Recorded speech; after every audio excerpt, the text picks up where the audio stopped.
What is up, guys? Not so humble farmer Taiki here. Today I'd like to go over Avalanche, the emerging ecosystem, and why we all knew this was going to happen. So if you like the content, please like and subscribe and leave a comment in the comment section below. So let's get started. So obviously I've been banging the drums on Avalanche for roughly 10 days now, and this all started on August 10th when I saw BenQi and Avalanche is going to be launching a $3 million liquidity mining program for the 19th of August, right? And if you know my channel, if you know me, I'm a huge money markets guy, and essentially when I move my money around, when I deploy capital, I just go where the money markets are, right? With like that's supported by the Avalanche team, right? That's supported by the founders of a particular ecosystem. So let's just go over what a money market is and why it is so important. So here's actually what I've been doing.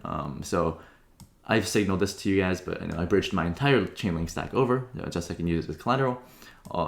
And for ETH and Bitcoin, right? I used to have this on Polygon, but I think the opportunity on Avalanche is much better than Polygon. So you know what? Like, I'm not a Polygon Maxi. I'm no ecosystem Maxi. I'm a yield Maxi. I'm a profit Maxi. So I'm gonna go where the yields are with the best risk-adjusted returns. Okay. So bridge those over, and then I borrowed USDT and I bought some Avalanche and I bought some other tokens too. But I'll go over that later. But let's just go over like why a money market is important. So a money market is a borrowing and lending protocol, right? So you can use your assets as collateral and borrow against it.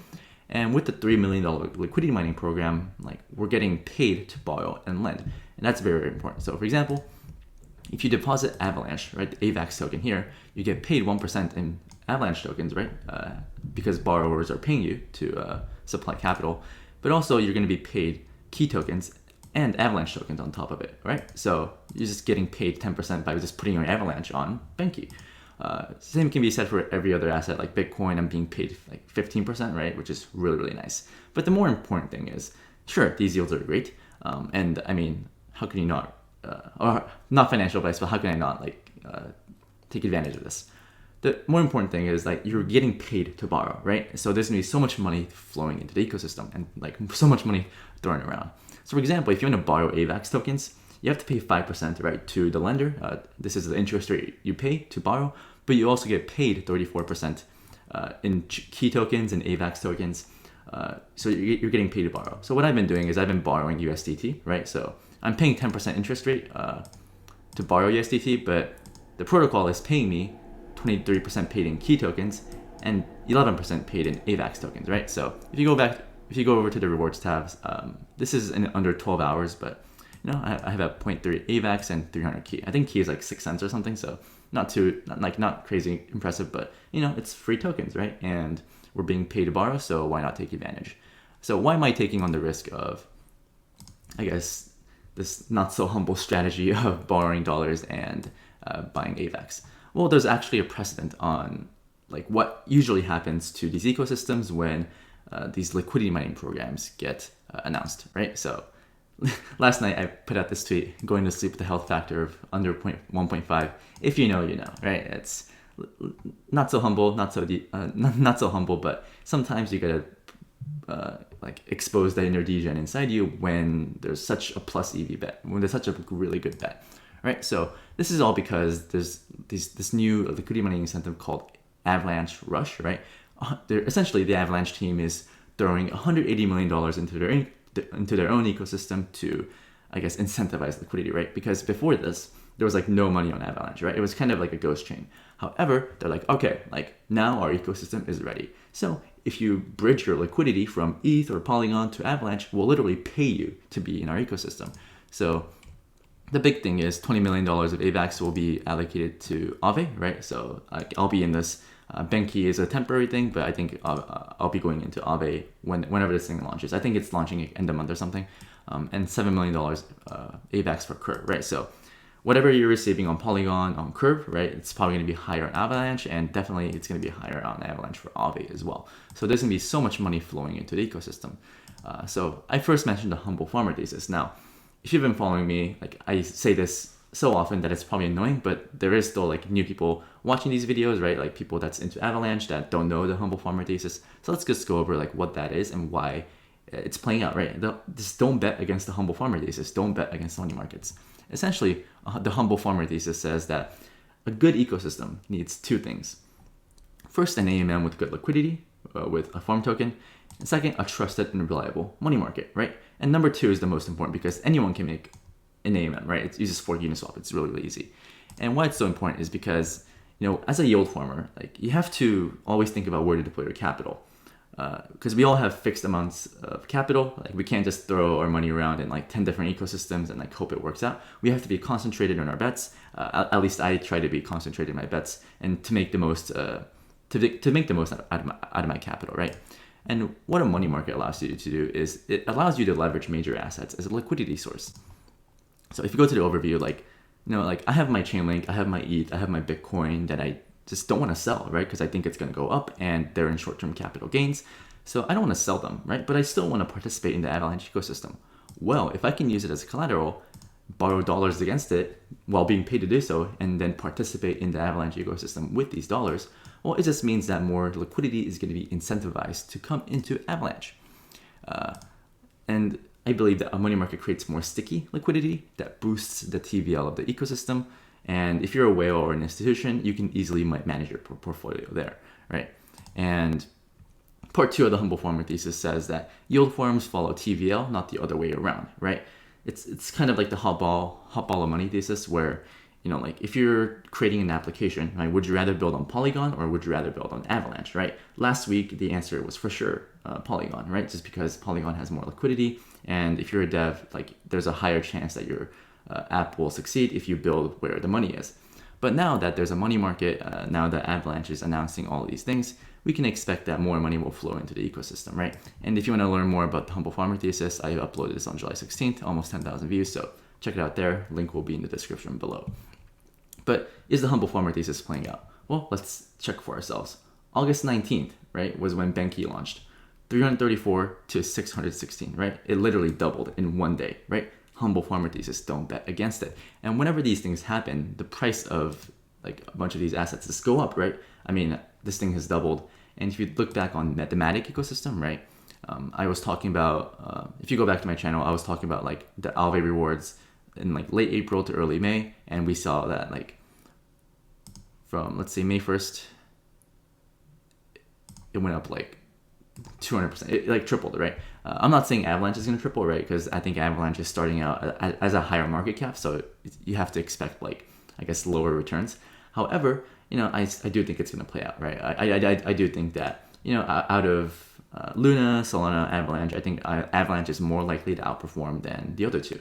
But I do love Luna. I still own Luna. I don't own Sol, but, that's the one that got away. But that's fine. You can't catch them all. You just got to, find what's best for you in like whatever your financial situation you're in.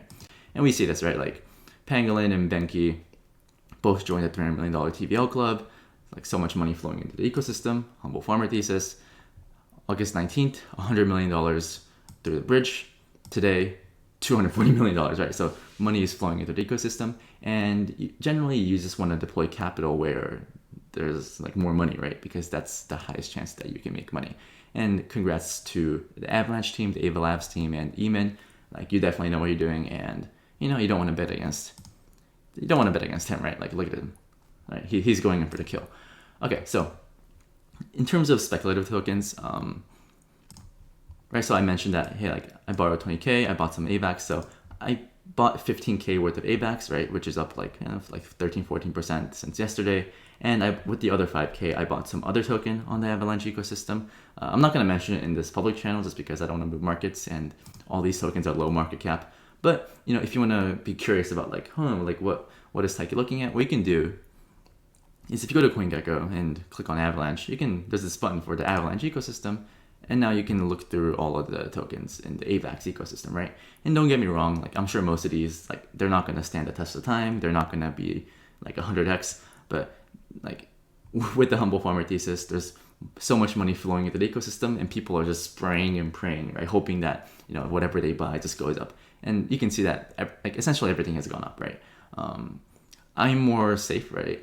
I take a more conservative approach, even though I started this video saying I'm a not so humble farmer. Generally, I am a humble farmer. So most of my bet is concentrated into Avalanche. I do have one more bet, but it's only like 25% of like, I guess my Avalanche exposure. And, like if I am right and the 25% like goes up like 10x, then I'm happy, right? Like I don't have to take huge risk to make decent gains, right? Because if it weren't for the liquidity mining incentives, I wouldn't be doing this, right? I'm only doing this because I know that other people will be doing it, and I know that usually I'm like really early, right? Usually, if you look at my channel, like I'm generally early into these ecosystems, so I can afford to take on this risk. Like if you're watching this video like 2 weeks from now, like yeah, this is definitely more risky, but it's generally how I think about things. Like in July, like I bought Luna at the bottom, on Matic. I got into Matic really early, and I think I'm really in Avalanche. So I'm really good at identifying these early ecosystem plays. It might seem like I'm taking like pretty big risk, and I guess I am, but it's more like a calculated risk, right? It's more of a calculated DGM play. So I think Avalanche is going to be the next wave of money, because I mean, think about it, right? They're literally spending $180 million to like bootstrap this ecosystem. Like, how can you not expect more money to flow into the ecosystem, right? So, like, for me, like, when you're watching this channel, like, I usually tell people, like, don't be a maxi of any one chain, right? I love Luna, but hey, like, I'm focusing on Avalanche right now. I love Polygon, but, like, there's opportunity cost to being in Polygon, because Avalanche has the hot ball of money everywhere. In terms of bridging, like, I always use like whatever bridge that the team supports, right? So this is the AVAX bridge. It's actually like $5 to bridge from Ethereum to Avalanche. It's pretty cheap. So if you're on Polygon, it's gonna take like $40 to bridge from Polygon to ETH. So if you think about like how good this bridge is, it's actually like one of the best bridges I've ever seen. Maybe that's bullish. I mean, I'm sure that's bullish, but like I don't think like a good bridge is gonna like make a token moon. But who knows, right? I mean, I'm in Avalanche. I'm also in Luna. When I'm at Polygon, it doesn't mean that Polygon is bad. It's just if you compare the EVs of Avalanche to Polygon, right? The expected value. What's the expected value of your funds on Polygon? Pretty good, right? You're going to make decent money. But what's the expected value of having your funds on Avalanche? I think it's higher than the expected value of having your funds on Polygon. That's the way I think about things. I'm a poker player. Like if you play poker, you know how what kind of thinking that is. But that's generally how I do it. So, being paid to borrow, it's back, boys. It's back. Because, I've been waiting. It's been 4 months since I could do this, right? Being paid to borrow on Matic was insane. And now we have, for the next 2 weeks, being paid to borrow on BenQi, and starting maybe like end of the month, being paid to borrow on Aave, and you're probably going to be able to earn really good yields on stablecoins on Curve. So if you like the content, please like and subscribe. Leave a comment in the comment section below. Let me know what your thoughts are on my strategy. Let me know what you're buying. Let me know what you're doing, because I'm always trying to learn. Because it's really hard to keep up with like 10 different ecosystems at once. I think I try to do my best. I think I do it better than most people, and I think I'm like earlier than like a lot of people, right? Like congrats to the Humble Farmer Army for catching AVAX before everyone else. On Twitter, everyone's showing it now, but you know what? We can say that we were first. We were early.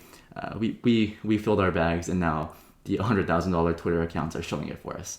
So yeah, thank you guys for watching. Have a nice day and have fun, and be safe farming out there.